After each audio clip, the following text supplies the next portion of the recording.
Radio Chilmari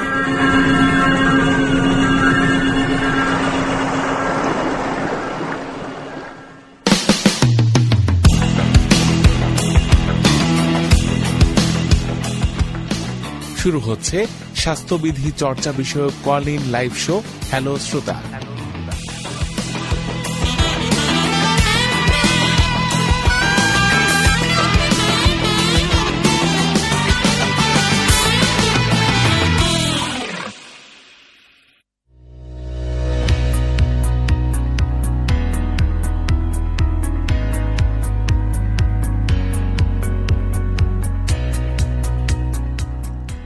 প্রিয় শ্রোতা, অনেক প্রীতি ও শুভেচ্ছা জানিয়ে শুরু করছি স্বাস্থ্যবিধি চর্চা বিষয়ক call in live show hello শ্রোতা। Bangladesh rural water sanitation and hygiene for human capital development প্রকল্পের আওতায় পরিবেশিত এই অনুষ্ঠানটিতে সহায়তা করেছে পল্লী কর্মসহায়ক ফাউন্ডেশন পিকেএসএফ। টেকসই উন্নয়ন এসডিজি ৬ নম্বর লক্ষ্য অর্জনের জন্য পিকেএসএফ সহযোগী সংস্থার মাধ্যমে উদ্দিষ্ট জনগোষ্ঠীর মধ্যে নিরাপদ ব্যবস্থাপনায় পানি সরবরাহ স্থাপনার উন্নয়ন, টয়লেট স্থাপন ও স্বাস্থ্যবিধি চর্চা বিষয়ে কাঙ্ক্ষিত আচরণ পরিবর্তনের লক্ষ্যে প্রয়োজনীয় যোগাযোগ ও প্রচারাভিযানমূলক কার্যক্রম বাস্তবায়ন করছে। এই কার্যক্রমের মূল উদ্দেশ্য হল উদ্দিষ্ট জনগোষ্ঠীর আচরণগত পরিবর্তনের লক্ষ্যে নিরাপদ ব্যবস্থাপনায় উন্নত প্রযুক্তির মাধ্যমে পানি সরবরাহ স্থাপনার উন্নয়ন, উন্নত স্বাস্থ্যসম্মত টয়লেট স্থাপন ও স্বাস্থ্যবিধি চর্চার জন্য সচেতনতা বৃদ্ধি ও ব্যাপক চাহিদা সৃষ্টি করা। প্রিয় শ্রোতা, যেখানে বসে অনুষ্ঠান শুনছেন সবাইকে আরও একবার শুভেচ্ছা জানিয়ে শুরু করছি স্বাস্থ্যবিধি চর্চা বিষয়ক call in live show hello শ্রোতা। আজকের আলোচনার বিষয় শিশুর শারীরিক সুস্থতা ও মানসিক বিকাশ। অনুষ্ঠানটি প্রচারিত হচ্ছে রেডিও চিলমারি ৯৯.২ FM থেকে। আজকের এই কল ইন লাইভ শোতে আপনাদের সাথে রয়েছি আমি লুৎফুন্নাহার হ্যাপি এবং অতিথি হিসেবে স্টুডিওতে উপস্থিত আছেন জনাব আবু হাসান শাহরিয়ার, মেডিকেল অফিসার, উপজেলা স্বাস্থ্য কমপ্লেক্স, চিলমারি, কুড়িগ্রাম। স্বাস্থ্যবিধি চর্চা বিষয়ক call in live show hello শ্রোতা অনুষ্ঠানটি পল্লী কর্মসহায়ক ফাউন্ডেশন পিকেএসএফ এর উদ্যোগে সরাসরি সম্প্রচারিত হচ্ছে রেডিও চিলমারি ৯৯.২ FM থেকে। এই অনুষ্ঠান চলাকালীন সময়ে 0177-366-8767 নম্বরে ফোন করে শিশুর শারীরিক সুস্থতা ও মানসিক বিকাশে করণীয় বিষয়ে প্রশ্ন করতে পারেন। আর যারা ফেসবুকে যোগ দিতে চান তারা লগ ইন করুন www.facebook.com/rdrs.bangla এই পেজে। শ্রোতা, এই পর্যায়ে জানিয়ে দিচ্ছে আজকের অনুষ্ঠানের সূচি। নবজাতকের যত্ন, স্বাস্থ্যসম্মতভাবে নিরাপদ পানি ব্যবস্থাপনার ব্যবহার নিশ্চিত করতে শিশু খাদ্য প্রস্তুত ও খাওয়ানো। ৩ হচ্ছে শিশুর পোশাক, থাকার ঘর ও শয্যা সমূহ পরিষ্কার পরিচ্ছন্ন রাখা। ৪ শিশুর খাবার তৈরিতে স্বাস্থ্যবিধি পালন করা। ৫ হাত ধোয়া। ৬ শিশুর মলমূত্রের নিরাপদ ব্যবস্থাপনা। ৭ পারিবারিক পরিবেশে রোগ জীবাণুমুক্ত ও পরিচ্ছন্ন রাখা। তবে এই আলোচনার পুরো অংশ জুড়েই থাকবেন প্রিয় শ্রোতা আপনারাই। আপনাদের জিজ্ঞাসা অনুযায়ী শিশুর শারীরিক সুস্থতা ও মানসিক বিকাশে করণীয় বিষয়ে সচেতনতামূলক বার্তা প্রচারের পাশাপাশি থাকবে আপনাদের করা প্রশ্নের উত্তর।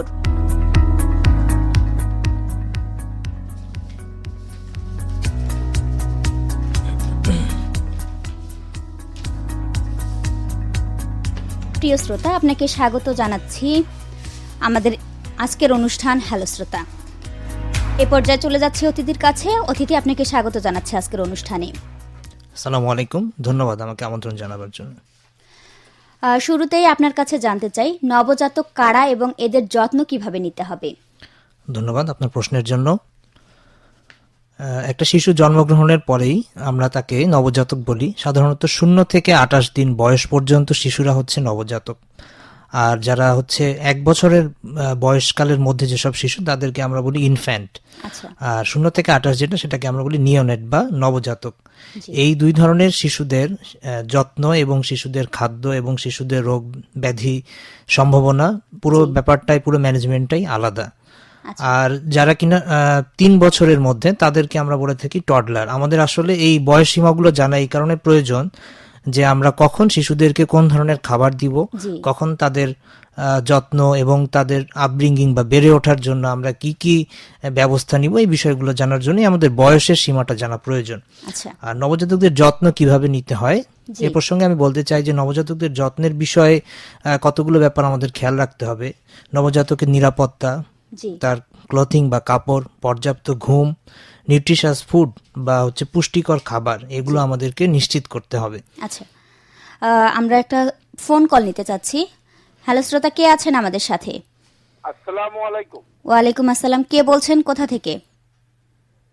আমি আলম রমনা সরকার বাড়ি থেকে বলছি। জি বলুন। আমার প্রশ্ন, শিশুর শারীরিক সুস্থতার জন্য কি কি খাবার খাওয়াতে পারবো? আচ্ছা, শিশুর শারীরিক বিকাশের জন্য কি কি খাবার খাওয়াতে পারবে? ধন্যবাদ শ্রোতা আপনার প্রশ্নের জন্য। আপনার শিশু যদি 6 মাস বয়সের মধ্যেই থাকে, অর্থাৎ 0 থেকে 6 মাস এর মধ্যে শুধুমাত্র মায়ের বুকের দুধ খেতে পারবে, এছাড়া কোনো কিছুই খাওয়া উচিত না। 6 মাসের পর থেকে ওয়ার্ল্ড হেলথ অর্গানাইজেশন বা বিশ্ব স্বাস্থ্য সংস্থা অনুমোদন করে যে সমস্ত ফর্মুলা ফিডিং আছে সেগুলো খাওয়াতে পারেন। তার থেকেও ভালো হয় প্রাকৃতিক উৎস থেকে পাওয়া যে সমস্ত খাবার, সেখান থেকে তৈরি করা নানান ধরনের সবজি, খিচুড়ি, জাউ ভাত, তার মধ্যে থাকা যেতে পারে যে ডিম দেয়া যেতে পারে। এই ধরনের খাবারগুলো শিশুর জন্য খুবই ভালো, তাদের বিকাশ, মানসিক বিকাশ এবং স্বাস্থ্যের বিকাশের জন্য খুবই ভালো। যে নিশ্চয় শ্রোতা তার প্রশ্নের উত্তরটি পেয়ে গেছেন। জীবনের জন্য পানি অপরিহার্য, তবে এই পানি আবার কখনো কখনো জীবন ধ্বংসের বড় কারণ হয়। জানার বিষয় হচ্ছে খাবার জন্য নিরাপদ পানির উৎস কেমন হওয়া দরকার? ধন্যবাদ আপনার প্রশ্নের জন্য। নিরাপদ পানির উৎসের ব্যাপারটি দিন দিন খুবই একটি বার্নিং কোশ্চেন বা খুব সচরাচর যেটা নিয়ে আলোচনা হয় এমন একটি ব্যাপার হয়ে দাঁড়িয়েছে। কেননা এখন যে স্যানিটেশন ব্যবস্থায় যে পাইপগুলো খনন করা হয় সেগুলো কিন্তু অনেক গভীরে খনন করা হয়। এজন্য পানির উৎস আমরা যেটা বলে থাকি যে পানির উৎস যেন আরো গভীর থেকে সংগ্রহ করা হয়, গভীর নলকূপ। হ্যাঁ, কারণ এই পানিটা হবে রোগ জীবাণু মুক্ত এবং পানিটা ভালো বা পরিষ্কার হবে। আর এ ধরনের পানি যদি সংগ্রহ করা সম্ভব নাও হয়, সেক্ষেত্রে আমরা পানি ফুটিয়ে খেতে পারি। পানি ফুটিয়ে পরবর্তীতে ঠান্ডা করে সে পানি আমরা খেতে পারি। আচ্ছা, এ পর্যায়ে যেটি জানার সেটি হচ্ছে যে স্বাস্থ্যসম্মতভাবে নিরাপদ পানি ব্যবহার নিশ্চিত করে কিভাবে শিশু খাদ্য তৈরি করা যায়? ধন্যবাদ আপনার প্রশ্নের জন্য। নিরাপদ পানি নিশ্চিত করে আমরা যদি শিশু খাদ্য তৈরি করতে চাই, তাহলে যে বিভিন্ন, আমি যেটা এর আগে বলছিলাম যে বিশ্ব স্বাস্থ্য সংস্থা থেকে অনুমোদিত যে সমস্ত শিশু খাদ্য রয়েছে, এগুলো তৈরির ক্ষেত্রে নির্দেশনা হচ্ছে যে শিশু খাদ্য তৈরির পর একটা ফিডারে বা যেখানে যে পাত্রে আমি রাখবো 2 ঘন্টা পর্যন্ত ভালো থাকবে। আর শিশু যদি একবার সেটা থেকে খাদ্য গ্রহণ করে 1 ঘন্টা ভালো থাকবে। আর আমরা যদি সেটা রেফ্রিজারেশন করি 24 ঘন্টা পর্যন্ত ভালো থাকবে। আর অন্যান্য খাবারের ক্ষেত্রে আমরা ধরেন যে আমরা যদি সবজি তৈরি করি বা অন্যান্য ধরনের পুষ্টিকর খাবার তৈরি করি, সেটা সাথে সাথে দেবার চেষ্টা করব, কিন্তু একেবারে অনেক বেশি খাবার দেয়া যাবে না। আচ্ছা, আমাদের সাথে আরো একজন শ্রোতা যুক্ত আছেন। যে জি শ্রোতা, কে বলছেন? হ্যালো, আমি মোহাম্মদ আদিল সরকার রমনা সরকার বাড়ি থেকে বলছি। জি আদিল, বলুন। শিশুর মানসিক বিকাশের জন্য আমাদের করণীয় কি? আচ্ছা, শিশুর মানসিক বিকাশের জন্য করণীয় কি সেটি জানার। ধন্যবাদ আপনার প্রশ্নের জন্য। শিশুর মানসিক বিকাশের জন্য শিশুর জন্মের পর থেকেই কিছু কিছু ব্যবস্থা গ্রহণ করা উচিত বলে আমি মনে করি বা আমরা মনে করছি। সেটা হচ্ছে গিয়ে তার প্রয়োজনীয় পুষ্টিকর খাবার, এটা তো একটা ব্যাপার আছেই। এর সাথে হচ্ছে সে তার ইমিউনাইজেশন বা টিকার নিশ্চিত করা। সে যেন টাইম টু টাইম সবগুলো টিকা, বাংলাদেশ থেকে অনুমোদিত যে সমস্ত টিকা রয়েছে, 10টি রোগের টিকা দেয়া হয় বাংলাদেশে, এই টিকাগুলো নিশ্চিত করা। সেই সাথে তার বেড়ে ওঠার পরিবেশটা যেন বন্ধুত্বপূর্ণ হয়, যেন সবার মধ্যে সৌহার্দ্যপূর্ণ সম্পর্ক থাকে, সেই ব্যাপারগুলো নিশ্চিত করা। শুধু পুষ্টিকর খাবারই একটা শিশুকে মানসিক বিকাশে সহায়তা করবে না। যদি তার পারিপার্শ্বিক পরিবেশ, তার পরিবার, এর মধ্যে যদি সুন্দর সম্পর্ক বা সুন্দর পরিবেশ না থাকে, তাহলে মানসিক বিকাশ সম্ভব না। মানসিক বিকাশের ক্ষেত্রে আসলে অনেকগুলো ব্যাপার লক্ষণীয় বা অনেকগুলো ব্যাপার রয়েছে। এগুলো নিশ্চিত করতে পারলে শিশুর মানসিক বিকাশ সম্ভব। আচ্ছা, এ পর্যায়ে জানতে চাচ্ছি যে স্বাস্থ্যসম্মতভাবে শিশুকে খাওয়ানোর পদ্ধতি কি, যদি একটু বলেন। জি, ধন্যবাদ আপনার প্রশ্নের জন্য। স্বাস্থ্যসম্মতভাবে শিশুকে খাওয়ানোর পদ্ধতি হচ্ছে, শিশু যে পাত্রে খাবার গ্রহণ করবে সেই পাত্র পরিষ্কার পরিচ্ছন্ন হতে হবে। যিনি শিশুকে খাবার গ্রহণ করাবেন হতে পারেন শিশুর মা, বাবা, নানা নানি বা পরিবারের যে কোনো সদস্য, যে কোনো কেয়ার গিভার হতে পারেন, জি তাদের পরিষ্কার পরিচ্ছন্ন থাকতে হবে। শিশুকে যে চামচ দিয়ে খাবার খাওয়ানো হবে অথবা যে ফিডারে খাবার খাওয়ানো হবে সেটা পরিষ্কার পরিচ্ছন্ন থাকতে হবে, রোগ জীবাণুমুক্ত হতে হবে। জি শিশুকে একবারে অধিক খাবার খাওয়ানো যাবে না, অল্প অল্প করে খাবার দিতে হবে। একবার খাবার তৈরি করার পর বেশিক্ষণ ফেলে রাখা যাবে না। আচ্ছা এই জন্য খুব অল্প করে খাবার তৈরি করতে হবে, অল্প করে দিতে হবে। এবং শিশুকে অনেক সময় আমরা অতিরিক্ত খাবার খাইয়ে ফেলি, যার কারণে তাদের বদহজম হয়, যার কারণে ডায়রিয়া হতে পারে, বমি হতে পারে। জি হ্যাঁ, এটা নিয়েও আবার দেখা যায় অনেক অভিভাবক উদ্বিগ্ন থাকেন।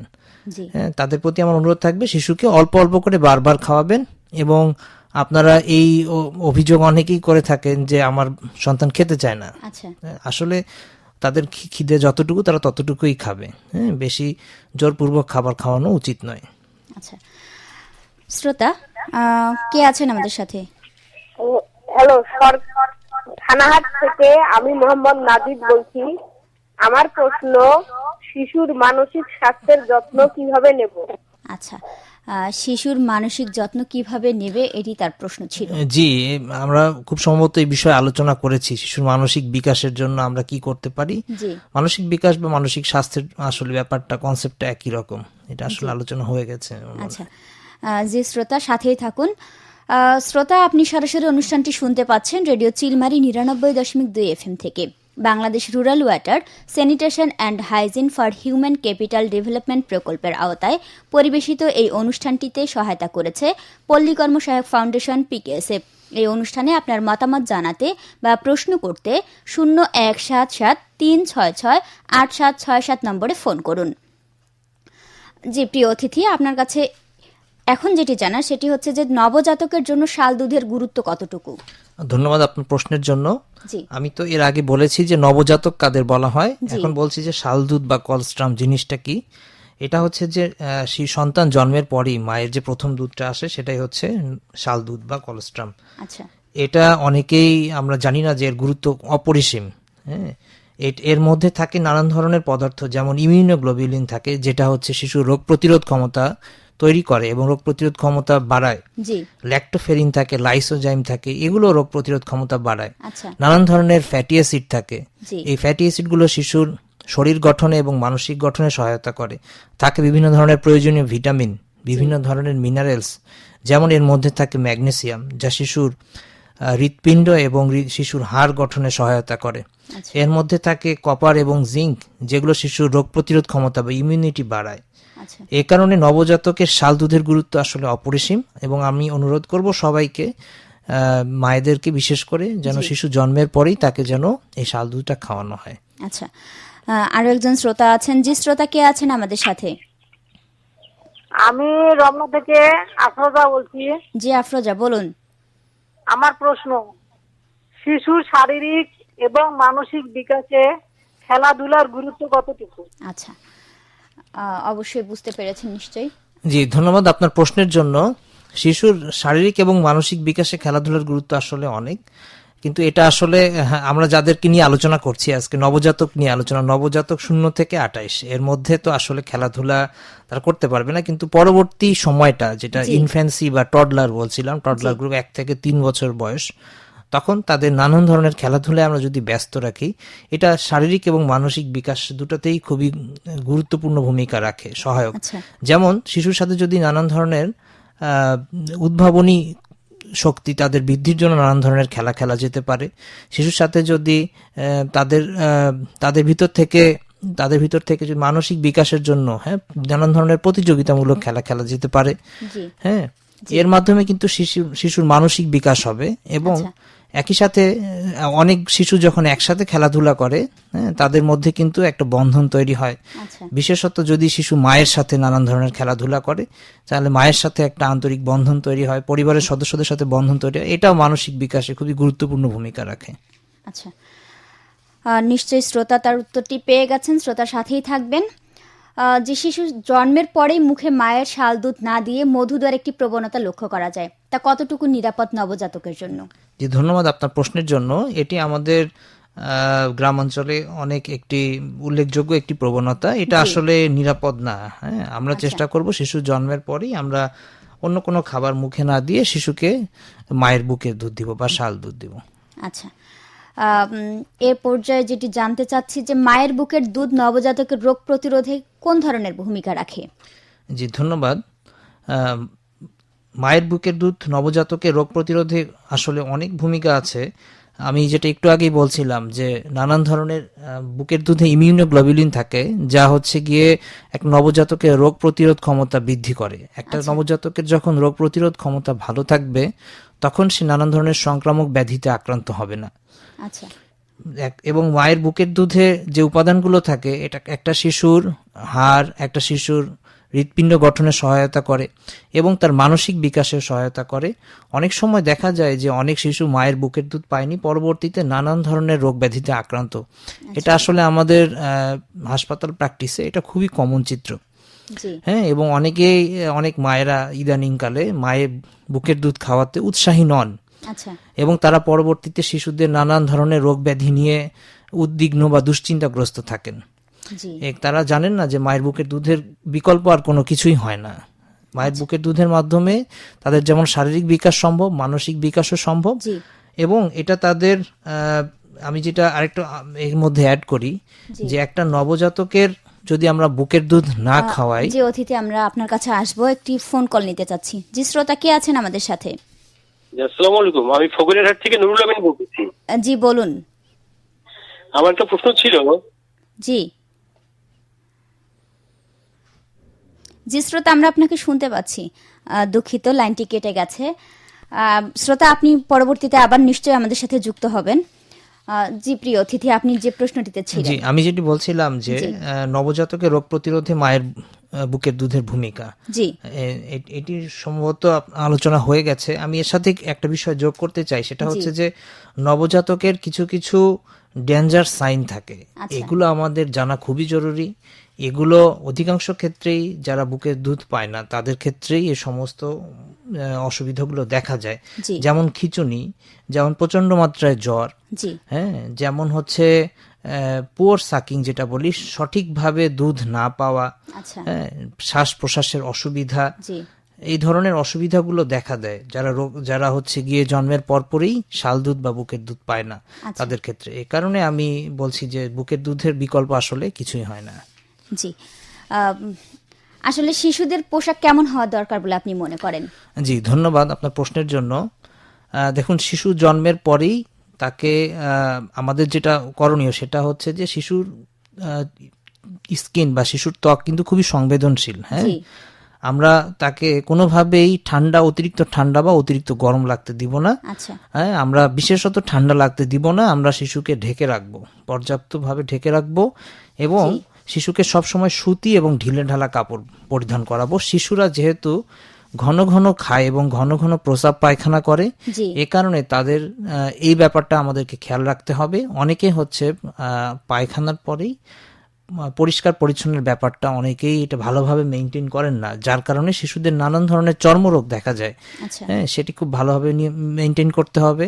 আর হচ্ছে গিয়ে শিশুর পোশাকের ক্ষেত্রে কখনোই অতিরিক্ত, আমরা আসলে শিশুদের জন্মের পরপরই আত্মীয় স্বজনরা অনেক ধরনের উপহার দিয়ে থাকি, সেক্ষেত্রে অনুরোধ থাকবে যে দামি উপহারের ক্ষেত্রে খেয়াল রাখবেন যে পোশাক যেন সুতির হয়।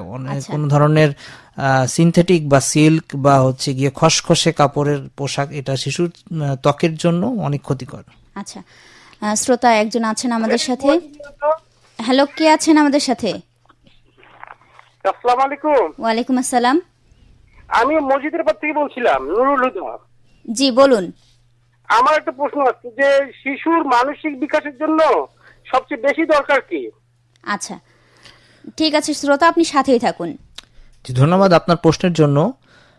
স্পেসিফিক ভাবে সবচেয়ে বেশি কোনো একটা জিনিসের না, আসলে অনেকগুলো জিনিসের সমষ্টি দরকার শিশুর মানসিক বিকাশের জন্য।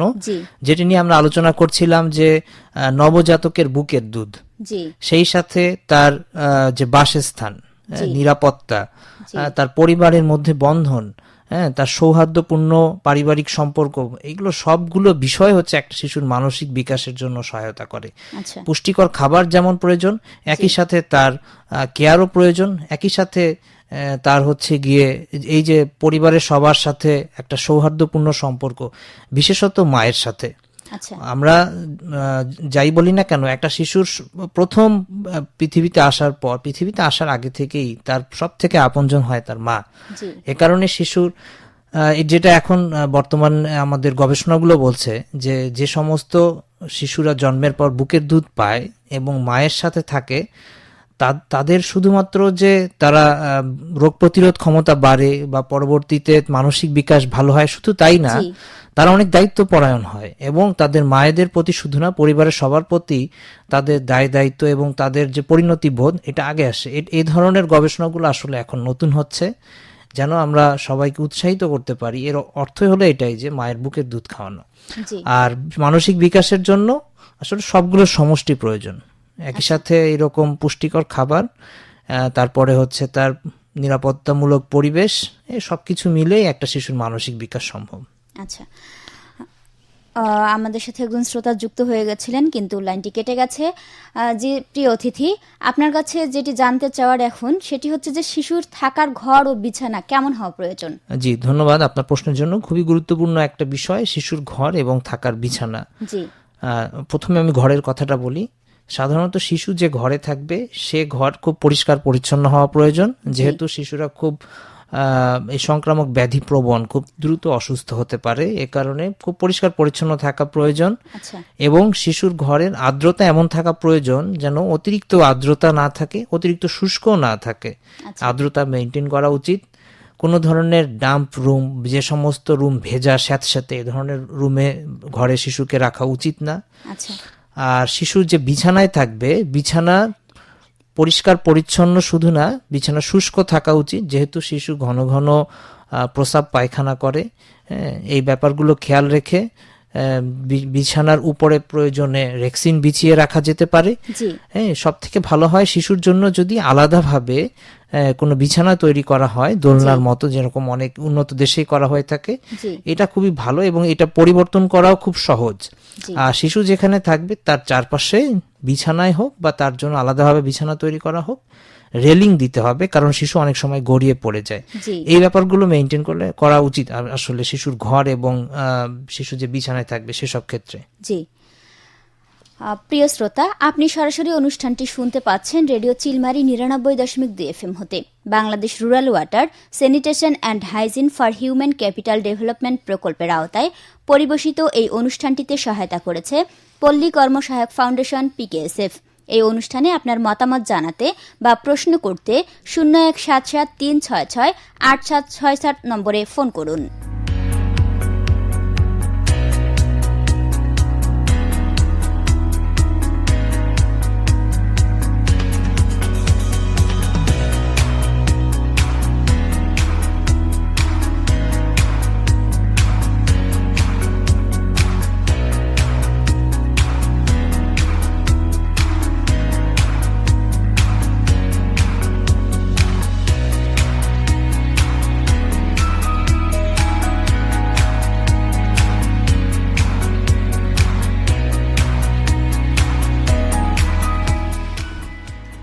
জি, প্রিয় অতিথি, শিশুকে নীরব কিংবা স্বাস্থ্যগতভাবে নিরাপদ রাখতে শিশুর যত্ন নেওয়া মাতা পিতা কিংবা অন্যদের হাত কিভাবে ধোয়া দরকার বা কখন কখন হাত ধুয়ে নিতে হবে। যে আমরা এই প্রশ্নটিতে যাব, তার আগে একজন শ্রোতাকে নিতে চাচ্ছি। যে শ্রোতা কে আছেন আমাদের সাথে? হ্যালো, আসসালামু আলাইকুম। ওয়ালাইকুম আসসালাম।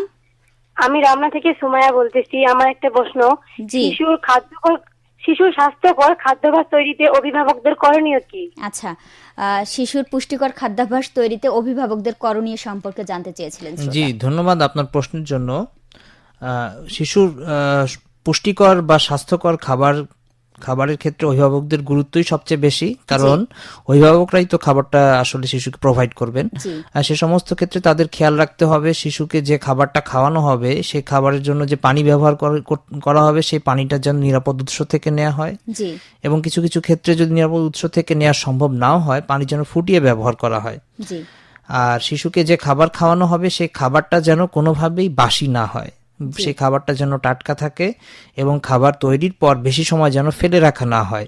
আচ্ছা। শিশুকে একবারে যেন অনেক বেশি খাবার দেওয়া না হয়, শিশুকে অল্প অল্প করে বারবার খাবার দেওয়া হয়।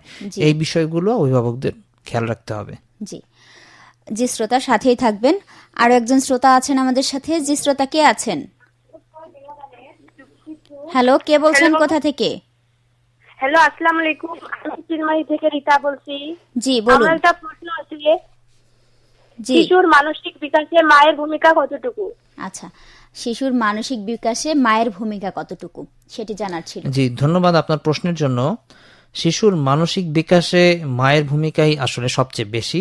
আচ্ছা। হ্যাঁ, কেননা একটা শিশু জন্মের আগে থেকেই তার মায়ের গর্ভে থাকেন এবং মানে মায়ের গর্ভধারণের পরবর্তী সময়েও মায়ের সাথেই তার সময় কাটে সবচেয়ে বেশি। জি হ্যাঁ, জি। এ কারণে শিশুর মানসিক বিকাশে মায়ের ভূমিকা অনেক বেশি। বিশেষত আমি যেটি একটু আগে আলোচনা করছিলাম যে বর্তমান গবেষণাগুলো বলছে যে মায়েরা তার শিশুকে বুকে দুধ পান করান, সে সমস্ত শিশুর মানসিক বিকাশ খুবই ভালো হয় এবং পরবর্তীতে শুধুমাত্র যে মানসিক বিকাশ না, তারা একজন ভালো মানুষ হিসেবেও গড়ে ওঠেন। কারণ শুধুমাত্র যে মানসিক বিকাশ বলতে আমরা বুদ্ধিমত্তা বা স্মার্টনেস এই ব্যাপারটাই শুধু না, মানবিক গুণাবলীরও ব্যাপার রয়েছে। এগুলো এখনকার গবেষণায় আসছে যে এইসব মানসিক বিকাশেও গুরুত্বপূর্ণ। আর একটা শিশু মায়ের সাথে যত সময় কাটাবেন, একটা শিশু এই যে আমরা যখন আমাদের মেডিকেল সায়েন্স এই বিষয়গুলো নিয়ে পড়াশোনা করেছি, তখন আমরা নিজেরাও এই বিষয়গুলো দেখেছি যে সেখানে এগুলো নিয়ে আলোচনা হয়েছে যে শিশুর সাথে মা যখন একটা শিশু যখন মায়ের সংস্পর্শে থাকবেন, এটাও কিন্তু তার বিকাশের জন্য, তার হিলিং এর জন্য, তার সব দিক দিয়ে অনেক উপকারী। এই জন্য সর্বক্ষেত্রেই মায়ের ভূমিকা অনেক বেশি। এবং একটা মা তার শিশুকে পরবর্তী শিশু যখন বড় হবে বা তার আপব্রিঙ্গিং এর সময়, বেড়ে ওঠার সময় একটা মা তাকে যেভাবে তৈরি করবেন, এটাই তার সারা জীবন সে ক্যারি করবে। পরবর্তীতে এই জিনিসগুলো একটা বয়সের পর মানুষ শেখে না। এ কারণে একটা শিশুকে যখন মা মানুষের সাথে মানবিক গুণাবলী সম্পন্ন মানুষ হওয়া শেখাবেন, হ্যাঁ, ভদ্রনম্র হওয়া শেখাবেন, এগুলো প্রত্যেকটা ব্যাপারই তার সারা জীবনের সঞ্চয়। এবং মায়ের কাছ থেকে এই শিক্ষাগুলো একটা মানুষ, আমরা সবাই মায়ের কাছ থেকেই প্রথম পেয়ে এসেছি। এ কারণে শিশুর মানসিক এবং শারীরিক বিকাশ যেটাই বলুন না কেন, মায়ের ভূমিকাই সবচেয়ে বেশি। জি জি, শ্রোতা কে আছেন আমাদের সাথে? হ্যালো, আসসালামু আলাইকুম। ওয়ালাইকুম আসসালাম। আমি সরবিরহাট থেকে আরিফ বলছি। জি আরিফ, বলুন। জি, আমাদের শিশুরা পুষ্টিহীনতায় ভুগছে কিনা সেটা আমরা কেমনে বুঝবো? আচ্ছা, পুষ্টিহীনতায় ভুগছে কিনা কিভাবে বুঝবো? জি, ধন্যবাদ আপনার প্রশ্নের জন্য। আপনি খুবই চমৎকার প্রশ্ন করেছেন। আমরা বুঝবো কিভাবে যে শিশু পুষ্টিহীনতায় ভুগছে কিনা? হ্যাঁ, প্রথমে আমি যেটা বলছিলাম, 0 থেকে 28 দিন সময়কালের মধ্যে আমরা কয়েকটা বিষয় খেয়াল করব। একটা হচ্ছে গিয়ে শিশুর খিঁচুনি হচ্ছে কিনা, প্রচন্ড জ্বর হচ্ছে কিনা, সঠিকভাবে বুকের দুধ নিতে পারছে কিনা। হ্যাঁ, এবং এক্ষেত্রে দুটো বিষয় খেয়াল রাখতে হবে যে শিশুকে সঠিক নিয়মে বুকের দুধ খাওয়ানোর পরও সেটা টেনে নিতে পারছে কিনা, কেন নিয়মটাও কিন্তু গুরুত্বপূর্ণ। আর এরপরে হচ্ছে শিশুর ডিফিকাল্টি ইন ব্রিদিং, অর্থাৎ শ্বাস প্রশ্বাসের সমস্যা হচ্ছে কিনা।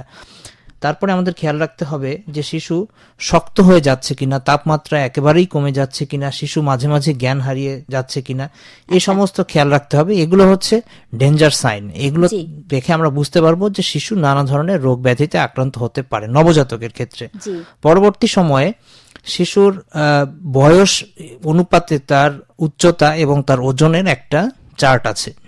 সেই চার্টটা আসলে বিভিন্ন হাসপাতালে এবং বিভিন্ন চিকিৎসকের কাছে থাকে। আপনার যদি কোনো কারণে মনে হয় যে আপনার শিশুকে আপনার একটু চেক আপের প্রয়োজন আছে, আপনি হাসপাতালে যেতে পারেন বা কমিউনিটি ক্লিনিক, নিকটস্থ কমিউনিটি ক্লিনিকে যেতে পারেন। সেখানে গিয়ে চেক করে নিতে পারবেন শিশুর বয়স অনুযায়ী তার উচ্চতা এবং ওজন ঠিকঠাক আছে কিনা, বিশেষত ওজনটা ঠিকঠাক আছে কিনা। আর হচ্ছে গিয়ে আরো অনেকগুলো ব্যাপার আছে শিশুর, আমরা যেটা বলি অনেক সময় মিড আর্ম সার্কামফারেন্স বলে একটা কথা আছে, তার হাতের বের বা ব্যাসার্ধ এগুলো ঠিকঠাক আছে কিনা। হ্যাঁ, তারপরে মাথার খুলির একটা ব্যাপার আছে, হিসাব আছে, এই সমস্ত অনেকগুলো ব্যাপার আছে। আপনি যদি চিকিৎসকের শরণাপন্ন হন আপনি বুঝতে পারবেন। তবে আপনার যদি কোনো কারণে মনে হয় যে শিশু সঠিকভাবে খাবার গ্রহণ করছে না বা আপনার কাছে মনে হচ্ছে শিশুটা কিছুটা পুষ্টিহীনতায় ভুগছে, আপনি যদি চিকিৎসকের শরণাপন্ন হন আপনি অবশ্যই জানতে পারবেন। আর আমি যে ডেঞ্জার সাইনগুলোর কথা বললাম, এগুলো খেয়াল করলে তো অবশ্যই একটা চিকিৎসকের শরণাপন্ন হয়ে এবং তার কাছে চিকিৎসা নিতে অবশ্যই হবে এবং হাসপাতালে কিছু ক্ষেত্রে ভর্তি হওয়ারও প্রয়োজন রয়েছে। আচ্ছা, আমাদের সাথে একজন শ্রোতা রয়েছেন। জি, শ্রোতা কে আছেন আমাদের সাথে? হ্যালো, আমি শাহিদা বলছি, জি বলুন। থানার থেকে শাহিদা বলছি। জি, 2 বছরের মধ্যে শিশুকে গাভীর দুধ খাওয়ালে কোনো সমস্যা হবে কি? আচ্ছা, 2 বছরের মধ্যে শিশুকে গাভীর দুধ খাওয়ালে কোনো সমস্যা হবে জি, কিনা? ধন্যবাদ আপনার প্রশ্নের জন্য। আসলে এটা যদি আপনি যদি খাইয়ে দেখেন কোনো ধরনের রিয়াকশন না হয় বা কোনো অসুবিধা না হয়, আপনি খাওয়াতে পারবেন। কিন্তু অনেক ক্ষেত্রেই অনেক শিশুর এটাতে নানান ধরনের অ্যালার্জিক সমস্যা বা রিয়াকশন হয়ে থাকে। জি, হ্যাঁ, সে সমস্ত ক্ষেত্রে না খাওয়ানোই উত্তম।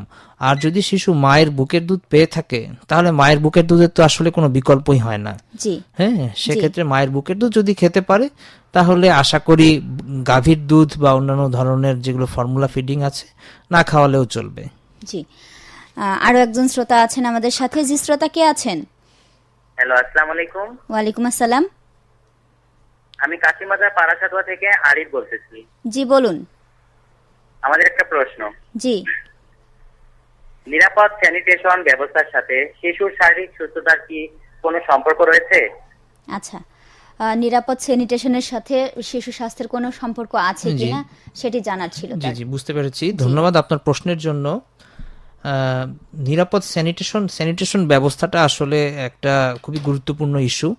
এটা একাধারে পয় নিষ্কাশন ব্যবস্থা, একাধারে একটা পরিবারের পয় নিষ্কাশন ব্যবস্থা কেমন হবে, অথবা একটা পরিবারের সদস্যরা মলমূত্র ত্যাগের পর কিভাবে পরিষ্কার পরিচ্ছন্ন থাকবেন, এই পুরো ব্যাপারটাই স্যানিটেশনের মধ্যে অন্তর্ভুক্ত। এবং যারা নিরাপদ স্যানিটেশন মেইনটেইন করে থাকেন, অর্থাৎ যারা পায়খানা প্রস্রাবের পর সঠিক নিয়মে হাত ধুয়ে থাকেন, যারা খাবার গ্রহণের পূর্বে সঠিক নিয়মে হাত ধুয়ে থাকেন, তাদের পরিবারে রোগ প্রতিরোধ ক্ষমতাও বেশি এবং রোগ হওয়ার প্রবণতা অনেক কম। বিশেষত যেগুলো সংক্রামক ব্যাধি, যেগুলো পানির মাধ্যমে ছড়ায়, যেগুলো বাতাসের মাধ্যমে ছড়ায়।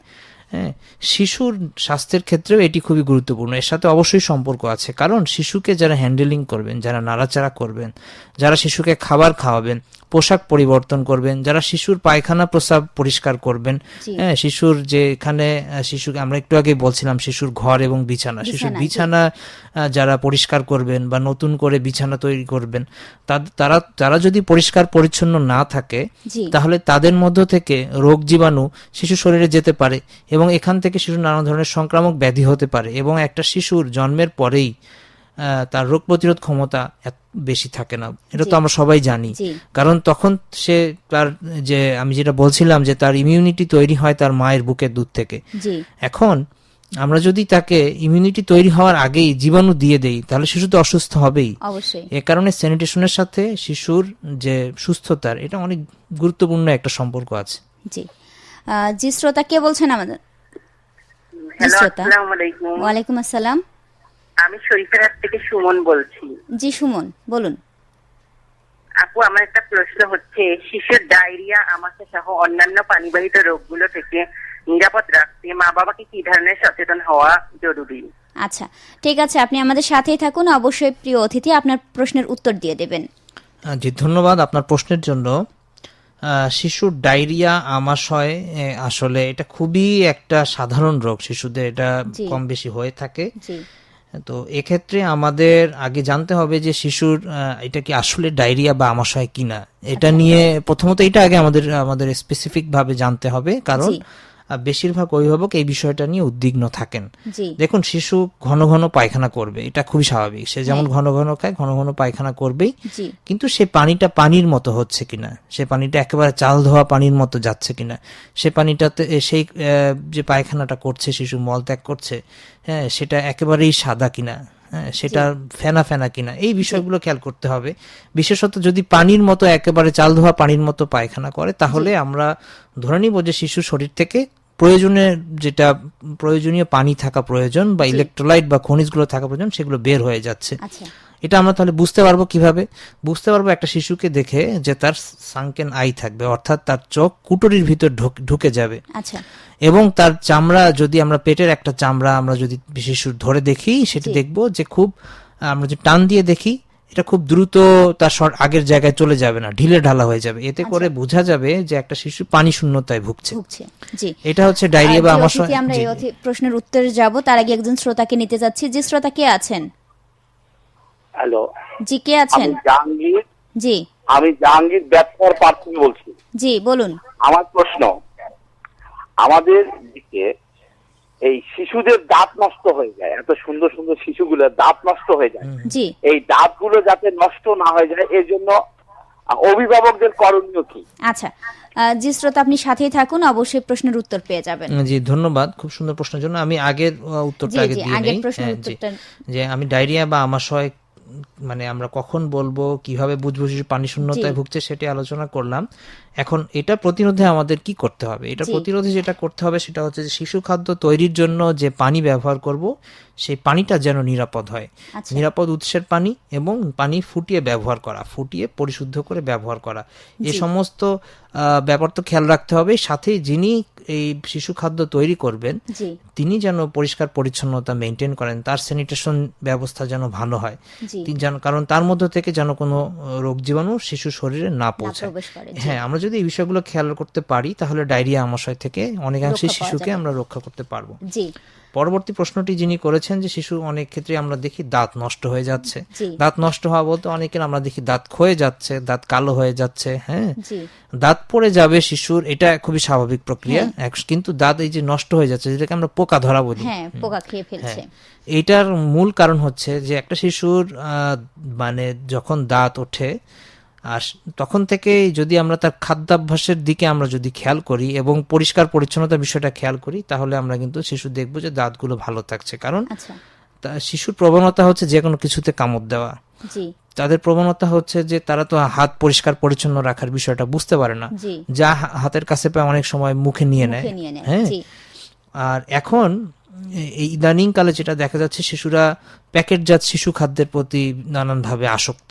হ্যাঁ, এগুলো কিন্তু এই যে আমরা শিশু খাদ্য প্যাকেটজাত খাদ্য যেগুলো বলছি, নানান ধরনের চিপস, চকলেট, তারপরে আইসক্রিম বা চানাচুর, এই খাবারগুলো যে শিশুরা খায় তাদের ভালো লাগে, এটার কারণ আছে। এটা হচ্ছে গিয়ে এটা অনেকটা অ্যাডিকটিভ। এর মধ্যে এমন ধরনের উপাদান আছে যেটা খেতে ভালো লাগবে এবং বারবার খেতে ইচ্ছে করবে। এবং অনেক ক্ষেত্রে দেখা যায় শিশুরা এগুলো ছাড়া কোনো কিছু খেতেই চায় না এবং আমরা অভিভাবকরা বাধ্য হয়ে দেই। এই খাবারগুলো শিশুর শারীরিক গঠনে তো তেমন কোনো ভূমিকা নেই এবং এগুলো ঘন ঘন খাওয়ার কারণে দাঁতও পরিষ্কার করা হয় না এবং ঘন ঘন খাওয়ার কারণে দাঁতের ফাঁকে আটকে থাকে। এই খাবারগুলোই পরবর্তীতে শিশুর এই ধরনের দাঁত নষ্ট হওয়ার জন্য একটা ভূমিকা রাখে। তাহলে আমাদের যেটা করতে হবে যে শিশুকে আমরা একটা পুষ্টিকর বা স্বাস্থ্যকর খাদ্যাভ্যাস যেমন দিব তেমনি ভাবে তাকে দাঁত পরিষ্কার করার অর্থাৎ ব্রাশ করার একটা অভ্যাসও গড়ে তুলবো। এইভাবে আমরা একটা শিশুর মানে স্বাভাবিক যেটা সুন্দর দাঁত সেই ব্যাপারটা আমরা নিশ্চিত করতে পারবো। জি, শ্রোতা আছেন আমাদের সাথে যুক্ত। জি শ্রোতা, কে আছেন আমাদের সাথে? আসসালামু আলাইকুম। ওয়ালাইকুম আসসালাম। আমি আবারও কাশিমবাজার থেকে আরিফ বলতেছি। আমার আরেকটি প্রশ্ন। জি, বলুন। এখনকার শিশুরা বাজে খাদ্যে অভ্যস্ত, অর্থাৎ ফাস্টফুড আসক্ত হয়ে মোটা হয়ে যাচ্ছে। শিশুদের জন্য এসব খাবার কতটুকু ঠিক? আচ্ছা, খুব সুন্দর প্রশ্ন।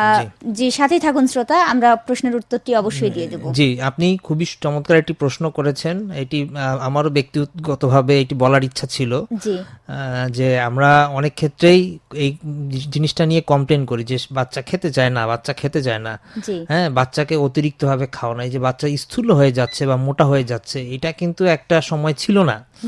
এক সময় আমাদের দেশের শিশুরা অপুষ্টিতে ভুগত এবং সেই রেটগুলো এখন আমার সঠিকভাবে ওই কত শতাংশ সেটা হয়তো খেয়াল নেই, কিন্তু আগে যেরকম ভাবে অপুষ্টিতে ভুগতো এখন কিন্তু অপুষ্টিতে ভোগা শিশুর সংখ্যা কম। এখন হচ্ছে স্থূলতায় ভোগা শিশুর সংখ্যা অনেক বেশি এবং এর একটা মূল কারণ হচ্ছে এই প্যাকেটজাত খাবার, চিপস, চকলেট, আইসক্রিম, চানাচুর, এই জাতীয় খাবারগুলো। এই জাতীয় খাবারগুলো মধ্যে আসলে এমন কিছু উপাদান থাকে এবং এমন চটকদার বিজ্ঞাপন করে যার কারণে এগুলো খেতে কিন্তু অনেক ভালো লাগে এবং শিশুরা শুধু না, বড়রাও যারা এই ধরনের খাবার একবার দুবার খান বারবার খেতে ইচ্ছে করে। জিনিসগুলো অনেকটা অ্যাডিকটিভ। আমরা শিশুদেরকে কোনোভাবে আমরা যারা সচেতন অভিভাবক আছি আমরা চেষ্টা করব শিশুকে সব সময় স্বাস্থ্যকর খাবার দিতে, স্বাস্থ্যকর খাদ্যাভ্যাস গড়ে তুলতে এবং এই ধরনের প্যাকেটজাত খাবারগুলো তাদের হাতে না দিতে। আচ্ছা, যে আরো একজন শ্রোতা আমাদের সাথে যুক্ত আছেন। জি শ্রোতা, কে আছেন আমাদের সাথে? আসসালামু আলাইকুম। আপু, আমি আবার শরীফের থেকে সুমন বলছি। জি সুমন, বলুন। শিশুকে সুস্থ রাখতে কি কৃমিনাশক ঔষধ খাওয়ানোটা জরুরি? আচ্ছা, শিশুকে সুস্থ রাখতে কৃমিনাশক ওষুধ খাওয়ানো জরুরি কিনা সেটি জানতে জি, চাই। ধন্যবাদ আপনার প্রশ্নের জন্য। প্রথমত হচ্ছে যে কৃমিনাশক ওষুধ প্রথম 1 বছরের মধ্যে জি, শিশুকে দেয়া উচিত না। আচ্ছা 1 বছরের পরে দেয়া হয় এবং বেশিরভাগ ক্ষেত্রেই আমরা 1 বছরের পরেও দেই না, 2 বছর 3 বছরে গিয়ে দেই। হ্যাঁ, আচ্ছা কৃমিনাশক ওষুধ কিছু কিছু ক্ষেত্রে জরুরি, কারণ কৃমি প্রবেশের যে প্রবেশ পথ সেটা হচ্ছে 2 ভাবে হয় শিশুদের ক্ষেত্রে। একটা হচ্ছে ফিকো ওরাল রুট আমরা বলে থাকি, সেটা হচ্ছে যে মুখ এবং মলদার এদিক থেকে। জি। কিছু কিছু কৃমি যখন হচ্ছে কৃমির ডিম যখন বের হয় জি। আমাদের পায়খানার সাথে বা মলের সাথে, শিশুদের যেটা হয়, শিশুরা ঘন ঘন পায়খানা করে, জি। তারা তো স্যানিটেশনের ব্যাপারটা নিজেরা মেনটেন করতে পারবে না, স্বাভাবিক। জি। অনেক সময় তারা এই হাত সেখানে দেয় এবং সেই হাত মুখে দেয়। জি, এইভাবে একটা কৃমি শিশু শরীরে একটা বংশ বিস্তার করতে থাকে এবং তার ক্ষতি করতে থাকে। আচ্ছা দ্বিতীয়ত একটা ব্যাপার হচ্ছে যে শিশু খালি পায়ে ঘোরাফেরা করে। জি। খালি পায়ে ঘোরাফেরা করে তখন কিছু কিছু কৃমি আছে যেগুলো হচ্ছে চামড়া ভেদ করে ঢুকতে পারে। এই 2 ধরনের কৃমি আছে। জি, তো এরা হচ্ছে গিয়ে শিশুর যদি অনেক বেশি পরিমাণে ঢোকে এবং শিশুর খাদ্যনালীতে গিয়ে এরা বংশ বিস্তার করে, তখন শিশুর প্রয়োজনীয় পুষ্টি এরা নিয়ে নেয়, আচ্ছা তখন শিশু অপুষ্টিতে ভোগে। এই সমস্ত ক্ষেত্রে আমরা শিশুকে কৃমির ওষুধ দিয়ে থাকি।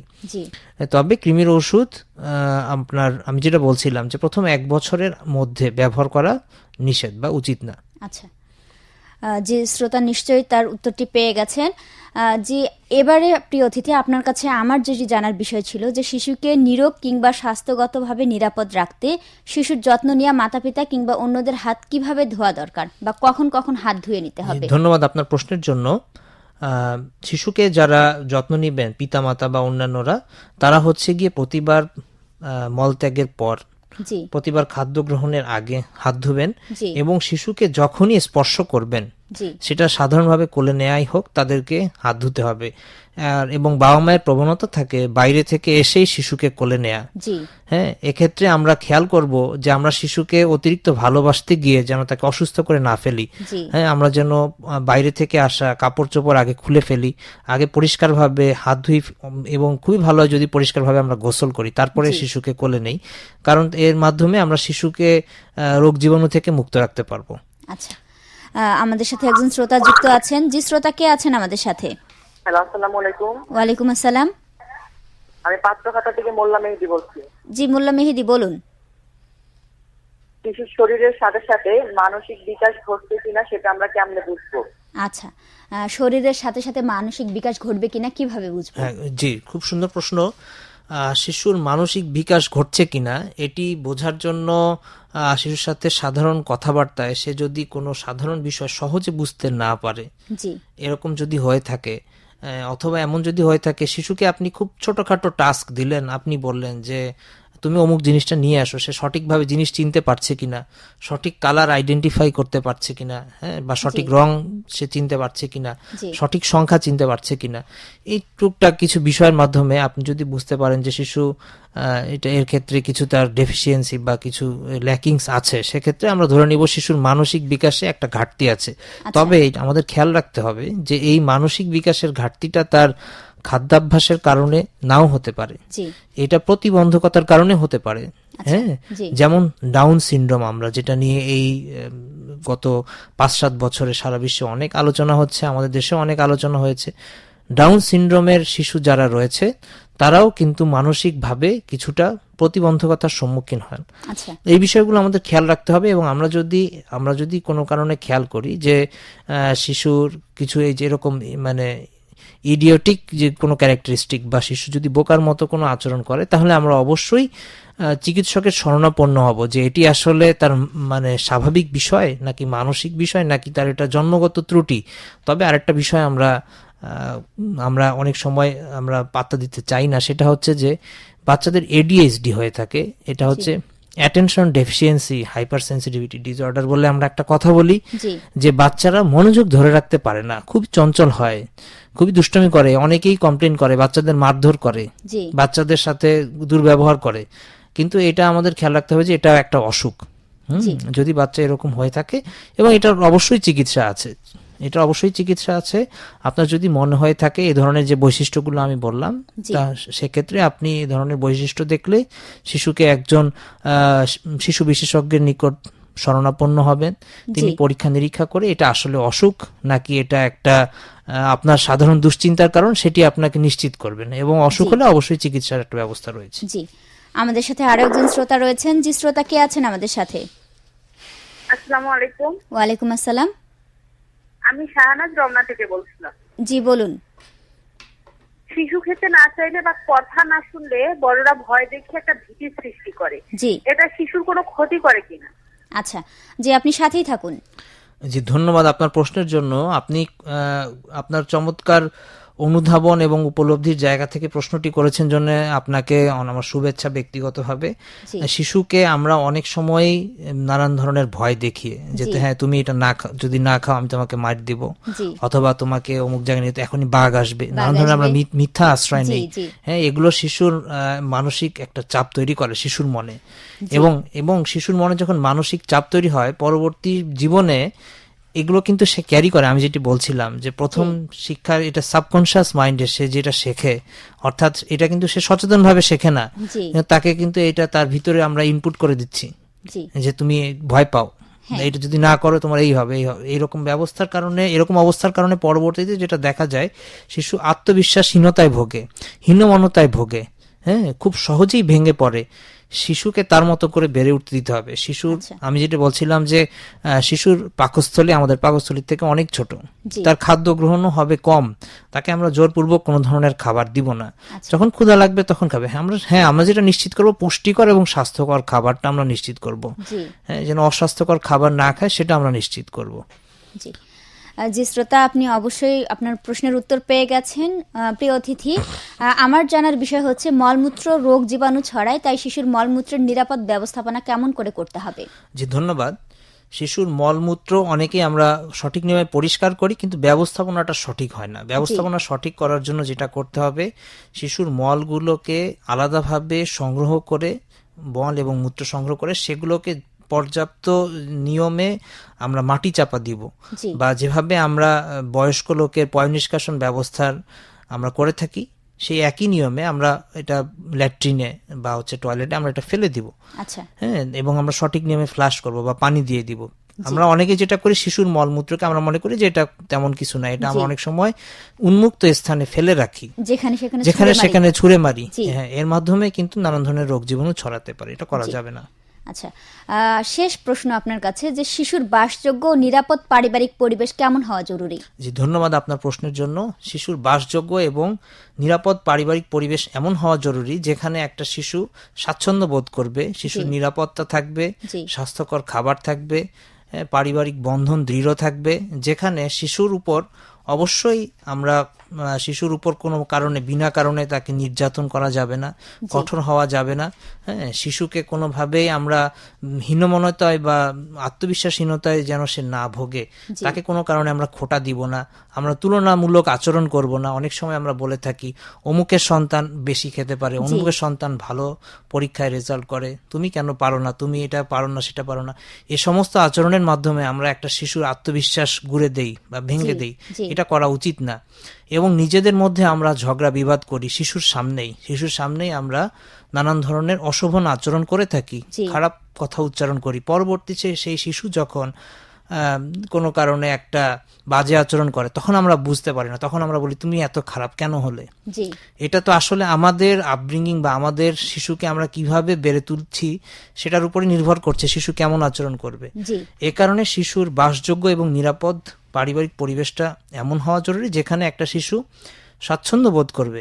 জি একটা শিশুকে আমরা সুন্দর পরিবেশ দিব, কিন্তু তার মানে এই না যে শিশুর প্রতি শাসন থাকবে না। শাসন থাকবে, কিন্তু সেই শাসনটা আমাদের এমনভাবে তা করতে হবে যেটার মাধ্যমে সে বুঝতে পারে যে এটা তাকে কিভাবে বেড়ে উঠতে হবে, তার জি। দায় দায়িত্ব আছে। আমরা অনেক সময় শিশুকে শুধুমাত্র স্বাচ্ছন্দ্যের ব্যাপারগুলোই দিয়ে থাকি, শিশুকে জি। কোনো ধরনের দায়িত্ব দেই না। এটা কিন্তু একটা শিশুকে অলস করে তোলে। সে যখন পরবর্তীতে মানুষ বড় বা বয়স্ক হবে, জি। তখন দেখা যাবে সে একজন অলস মানুষে পরিণত হয়েছে, শুধুমাত্র যারা স্বাচ্ছন্দ্য পেয়েছে, জি। যারা কোনো দায় দায়িত্ব বোধ শেখেনি। জি। হ্যাঁ, এই কারণে শিশুর প্রতি শুধুমাত্র যে আমরা নরম আচরণ করব তাই নয়, আমরা অনেক সময় তাদেরকে অনেক কিছু, তাদের দায় দায়িত্ব বোধ তাদের ভিতরে যেন আসে, এজন্য আমরা কিছু ক্ষেত্রে কঠোর আচরণও করব, এবং সেটা একটা স্ট্রাকচারাল ওয়েতে, এটা কাঠামোগত সুন্দরভাবে। এই কারণে আমি মনে করি যে আমাদের অভিভাবকদেরও অনেক বেশি এগুলোর ভিতরে ওরিয়েন্টেড করার জন্য আমাদেরও কিছু দায় দায়িত্ব আছে। জি। সেটা বাংলাদেশের বিভিন্ন সরকারি দপ্তর বা মন্ত্রণালয় থেকে যেমন আছে, হ্যাঁ, সেটা জনপ্রতিনিধিদেরও কিছু দায় দায়িত্ব আছে, এবং জি। চিকিৎসক সমাজেরও কিছু দায় দায়িত্ব আছে বলে আমি মনে করি। জি। প্রিয় শ্রোতা, ঘড়ির কাঁটা বলছে উঠতে হবে, তবে বিদায় নেবার আগে প্রিয় অতিথি আপনাকে আবারও কৃতজ্ঞতা জানাচ্ছি আমাদের আজকের অনুষ্ঠানে যোগ দেওয়ার জন্য। জি, ধন্যবাদ আপনাদেরও। প্রিয় শ্রোতা, আপনি সরাসরি অনুষ্ঠানটি শুনলেন রেডিও চিলমারি ৯৯.২ FM থেকে। Bangladesh rural water sanitation and hygiene for human capital development প্রকল্পের আওতায় পরিবেশিত এই অনুষ্ঠানটিতে সহায়তা করেছে পল্লী কর্মসহায়ক ফাউন্ডেশন PKSF। অনুষ্ঠানটির উপস্থাপনায় ছিলাম আমি লুৎফুন্নাহার হ্যাপি, অনুষ্ঠান সহযোগিতায় হুমায়রা হেনা, অনলাইন সম্পাদনায় SI হাসুমিয়া, শ্রোতা সমন্বয় জাহাঙ্গীর আলম, আর অনুষ্ঠানটি প্রযোজনা করলেন বশির আহমেদ। অনুষ্ঠানটির পরবর্তী পর্ব শোনার আমন্ত্রণ জানিয়ে আজকের মতো এখানেই বিদায় নিচ্ছি। কথা হবে আগামী পর্বে। সে পর্যন্ত ভালো থাকুন, সুস্থ থাকুন, শুভ বিদায়। আসুন আমাদের সন্তানদের সুস্থ জীবনের জন্য নিরাপদ পরিবেশ তৈরিতে অঙ্গীকার করি।